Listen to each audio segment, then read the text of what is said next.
At isang napagandang araw na naman dito sa Calgary, Canada. So kung mapapansin nyo, maaraw na. Pero ako lang tong naka-jacket ngayon. So kanina, pumunta tayo sa napagandang tanawin. Hindi naman siyang as in tanawin, pero ano ba yun? Park. Yeah, park siyang ganyan. Hindi siya cherry blossoms, yung mga nakita natin kanina, kundi crab apples. So mga mansanas yun. Ganun pala yung itsura no, ng mga mansanas. Para siyang cherry blossom. Akala ko nga nung una parang Japan. Japan yung pinuntahan ko Pero hindi pala. Crab apples. Anyway, ang ganda nung napuntahan natin kanina. Para siyang Japan talaga. Tinitignan ko kung saan mas maganda yung angulo. Pero ang gulo pa rin Para siyang yung Windows XP na background. Yung ganon. Yung clouds. Tapos yung green na scenery. So ayun na nga, gaya ng nakita natin kanina, it's officially spring season dito sa Canada. Yung mga puno, yung mga fruit-bearing trees, naging tagsibol na dito. Ang ganda lang niyang makita. And napapanahon kasi medyo nagre-recover pa lang ako sa ubo tsaka sipon. And mahangin dito sa labas.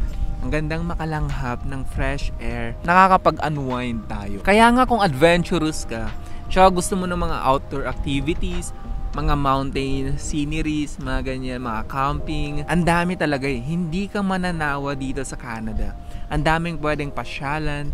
And yun nga lang kasi limited lang din yung oras natin. Ilang months mo lang ma-experience yung summer talaga. So, ano nga ba yung pinaka the best na response sa LOL? Paano mo siya re-replyan? So, una, kapag sinendan ka ng LOL, feeling ko talaga hindi siya interesadong makausap ka Yung bang hindi niya gustong magkaroon kayo ng topic. Ganyan. Ayaw niyang pahabain yung conversation nyo. Diba? Nag-LOL na lang siya. Ayaw ka rin niyang i-leave on scene, basically. Kasi siguro, baka sabihan mo siyang sinner. So, at least nag-reply siya. LOL nga lang. Ang hirap din niyang replyan. So, hindi siya interesado Hindi siya interesadong makipag-usap sa'yo.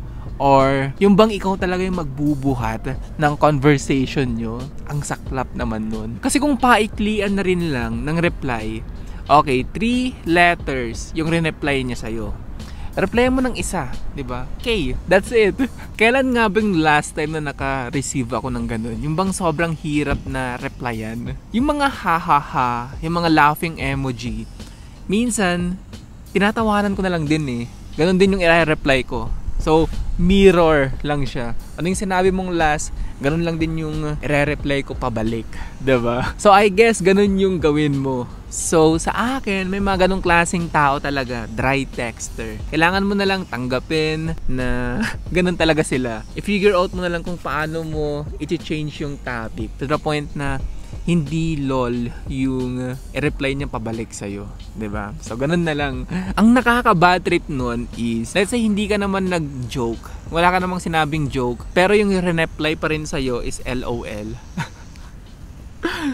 Baka baliw lang talaga yung kausap mo, 'di ba? Tumatawa ng walang dahilan. Anyway, isang maganda yung naging araw natin ngayon kasi nakabisita tayo ng park. Nag-enjoy ako and nakapag-unwind tayo today. And hanggang sa ating next na walang kwentang usapan, andito pa rin tayo sa Calgary, Canada na kung saan medyo, mainit na yung temperature. Hanggang sa ating next na walang kwentang usapan. See you. Bye.